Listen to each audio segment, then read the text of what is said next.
Si on devait choisir un slogan pour qualifier le christianisme, probablement qu'on prendrait ce verset qu'on vient d'entendre. « Tu aimeras le prochain comme toi-même ». Ce verset, nous l'avons tous déjà entendu, souvent, parfois, il faut le dire, jusqu'à l'overdose. Il fait partie de ces paroles qu'on a tellement répétées qu'on oublie parfois d'y réfléchir. Nous allons réparer ça aujourd'hui. Nous allons surtout voir que isoler ce verset du reste du texte le dévitalise et l'assèche terriblement.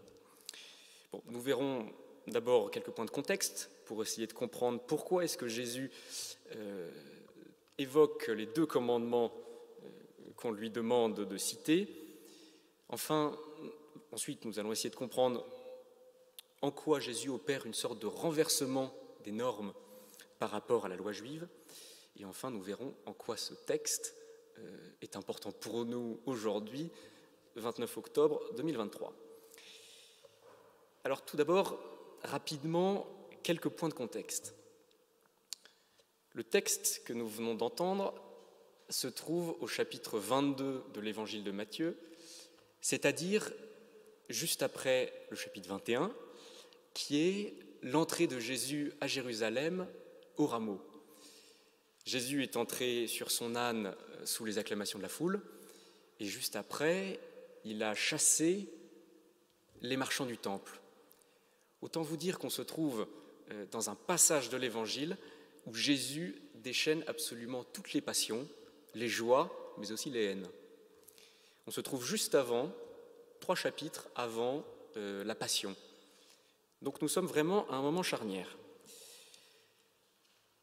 Dans ce moment charnière, Jésus fait face à un certain nombre d'interrogations de différentes personnes qui cherchent à le condamner, qui cherchent à lui nuire. Jésus a été interrogé par des Sadducéens, c'est-à-dire une caste de prêtres, de religieux, et maintenant par les pharisiens qui sont une secte très rigoriste du judaïsme, alors secte au sens de groupe, non au sens de secte tel qu'on l'entend aujourd'hui, qui était très attaché à la loi et au respect extrêmement strict de la lettre de la loi, c'est-à-dire qu'on ne déroge pas de la loi pour les pharisiens. Donc lorsque les pharisiens demandent à Jésus quel est le plus grand de tous les commandements, Jésus répond par 2 commandements. Le premier, tu aimeras le Seigneur de toute ton âme, de toute ta pensée, de toute ta force. Et le second, tu aimeras ton prochain comme toi-même. Alors probablement, à l'écoute de ce texte, vous avez comme moi repassé dans votre esprit les 10 commandements.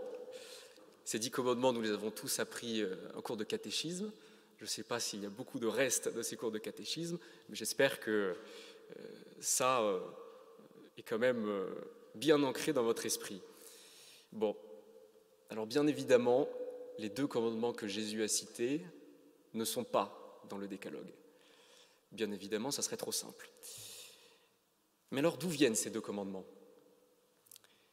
Souvenez-vous, la loi juive est composée de plusieurs parties qui forment en quelque sorte des espèces de cercles concentriques, un peu comme une cible de fléchette, avec au centre les 10 paroles que Dieu a transmises à Moïse, qu'il a gravées sur les tables de la loi, ces fameux 10 commandements qu'on connaît tous.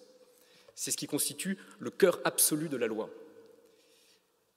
Autour, le 2e cercle, nous avons la Torah.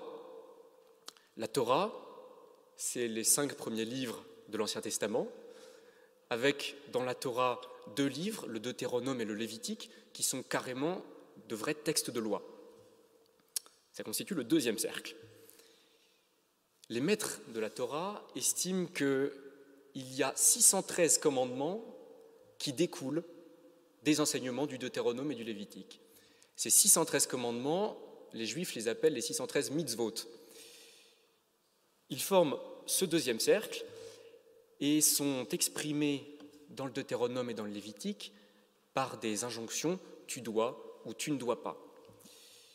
Enfin, le 3e cercle de la loi, le cercle extérieur, c'est celui de la tradition rabbinique, des rabbins qui, à travers les siècles, ont disserté sur la Torah, et ces enseignements ont été compilés dans le Talmud, qui forme cette dernière couche. Donc la loi juive, la halakha, ce sont ces 3 cercles, Talmud, Torah et évidemment les 10 commandements. Bon, maintenant qu'on a dit ça, les 2 commandements que Jésus a cités, ils se trouvent parmi les 613 mitzvot. Le premier, vous le connaissez probablement bien, donc le premier, je le rappelle, c'est « Tu aimeras ton Dieu de tout ton cœur, de toute ton âme et de toute ton intelligence ». Il se trouve dans la très fameuse profession de foi juive, le schéma Israël. Écoute Israël, le Seigneur est notre Dieu, le Seigneur est un. Tu aimeras le Seigneur de tout ton cœur, de toute ton âme et de toute ta force. Autant vous dire que quand Jésus cite ce premier commandement, il est en plein cœur de ce qui fait la foi juive. Le second est un peu plus loin, il est dans le livre du Lévitique au chapitre 19, et ce passage dit « Tu ne te vengeras point, et tu ne garderas point de rancune contre les enfants de ton peuple. Tu aimeras ton prochain comme toi-même, je suis l'Éternel. » Notons, c'est une première chose assez intéressante, que dans ce texte du Lévitique, la prescription n'est pas universelle. Ce n'est pas « tu aimeras ton prochain comme toi-même » à destination de toutes les personnes que Dieu mettra sur ta route, mais uniquement les enfants de ton peuple. Ah ça vient jeter un premier trou sur notre fameux slogan. Devons-nous limiter notre amour à une certaine catégorie de personnes ou devons-nous chercher à aimer toutes les personnes que Dieu place sur notre route? Ça, c'est une vraie question. Et je dois vous faire une confidence, moi je crois que cette question de savoir si l'amour est limité ou non n'est en réalité pas tellement la question de ce texte. Il me semble que le propos de ce texte n'est pas de savoir qui nous devons aimer, mais davantage comment nous devons aimer. En effet, l'amour, c'est un peu un mot valise. On y met à la fois l'amour conjugal, l'amour de la mère pour son enfant, même certaines formes d'amitié parfois. Bon, aimer ton prochain comme toi-même, ça ne nous dit pas comment est-ce qu'il faut aimer. Le texte du Lévitique est intéressant. Il nous aide à comprendre ce dont il s'agit. En effet, le verset que Jésus a cité se trouve au milieu d'un passage assez connu qui s'appelle le Code de sainteté.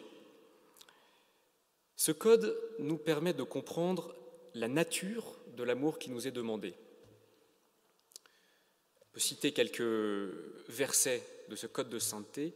« Tu n'opprimeras point ton prochain, et tu ne raviras rien par violence. Tu ne maudiras point un sourd, et tu ne mettras pas devant un aveugle rien qui puisse le faire tomber. Tu ne commettras point d'iniquité dans tes jugements. Tu n'auras point égard à la personne du pauvre, et tu ne favoriseras point la personne du grand, mais tu jugeras ton prochain selon la justice. Je suis l'Éternel. » Nous sommes donc là en face d'un amour affectif, évidemment, mais qui est davantage de l'ordre de la considération, de la dignité, de la justice, plus que du sentiment. L'amour n'est pas un sentiment, mais une démarche, un acte qui cherche la dignité de l'autre, qui cherche aussi la justice. Ainsi, la question des pharisiens devait piéger Jésus. Leur question devait le faire passer soit comme un incompétent qui n'aurait pas su répondre, soit comme un hérétique qui aurait répondu à côté de la plaque. Sauf que la réponse de Jésus s'inscrit parfaitement dans la tradition juive, ce qui laisse finalement le docteur pharisien impuissant.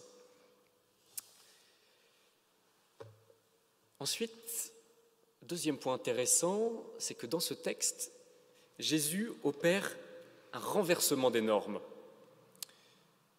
Il donne aux 2 commandements qu'il a cités un sens nouveau.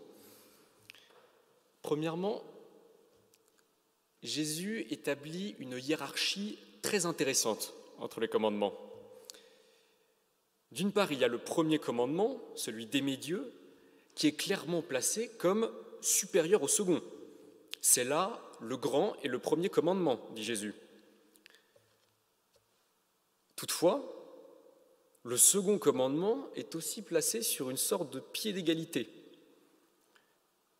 Jésus dit « et le second qui lui est semblable ». Comment comprendre cette hiérarchie égalitaire? Ces commandements qui sont à la fois inégalitaires, hiérarchisés, mais en même temps qui procèdent du même commandement. Bon. On peut l'interpréter comme un lien à la fois similaire et indissociable. L'amour du prochain est à la fois une conséquence nécessaire de l'amour de Dieu, parce que lorsque j'avais des difficultés et qu'une main secourable m'a été tendue, est-ce que je peux décemment refuser de servir l'autre qui, lui, aurait besoin de mon aide? Assurément non. On voit bien que l'amour du prochain découle de l'amour de Dieu.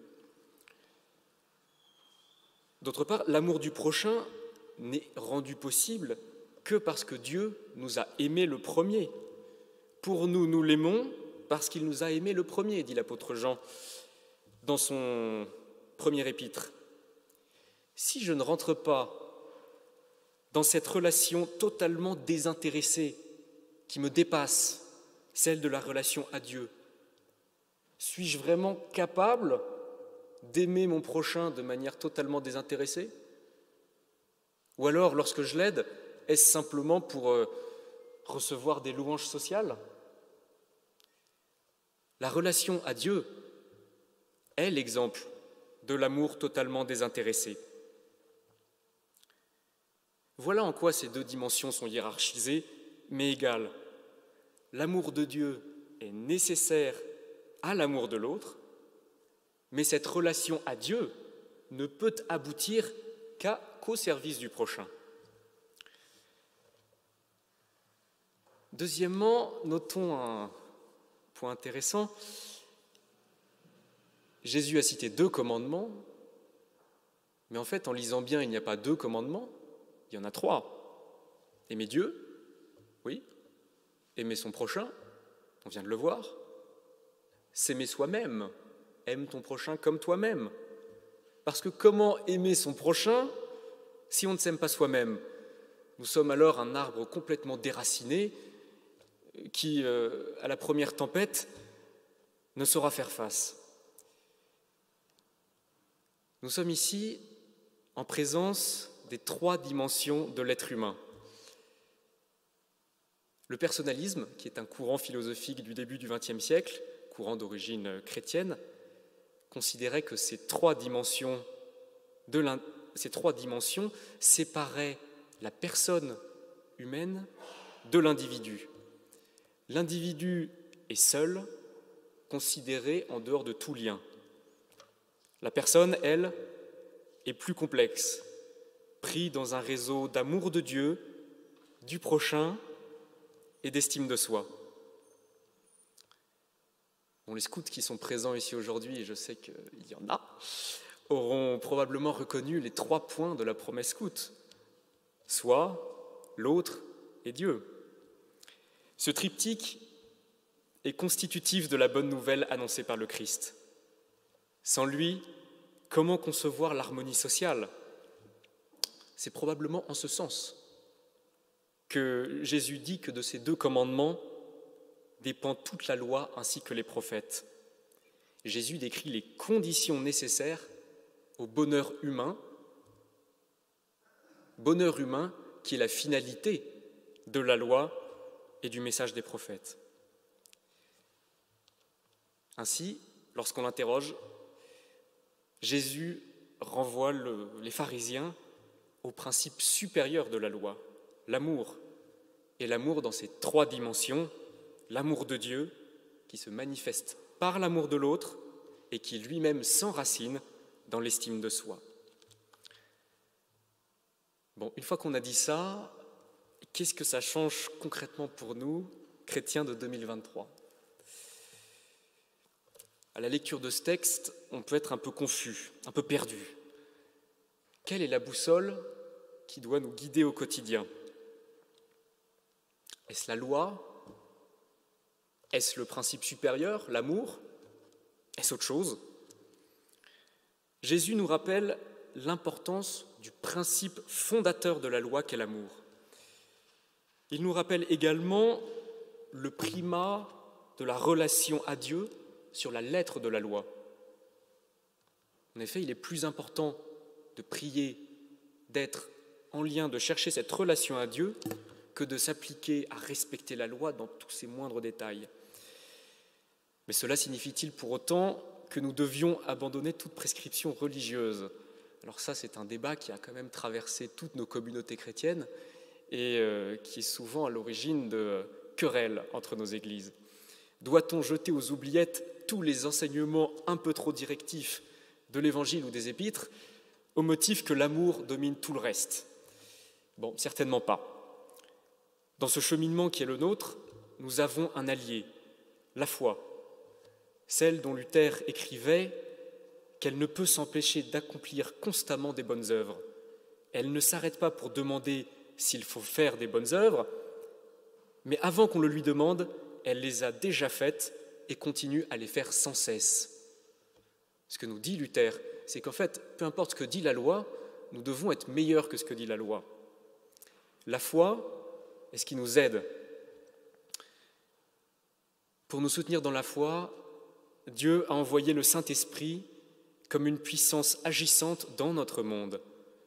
Le Consolateur, l'Esprit Saint, que le Père enverra en mon nom, vous enseignera toutes choses et vous rappellera tout ce que je vous ai dit, dit le Christ dans l'Évangile de Jean. Il a été envoyé pour nous aider dans ce discernement, car maintenant, ces trois choses demeurent, la foi, l'espérance et l'amour, mais la plus grande des trois, c'est l'amour. Amen.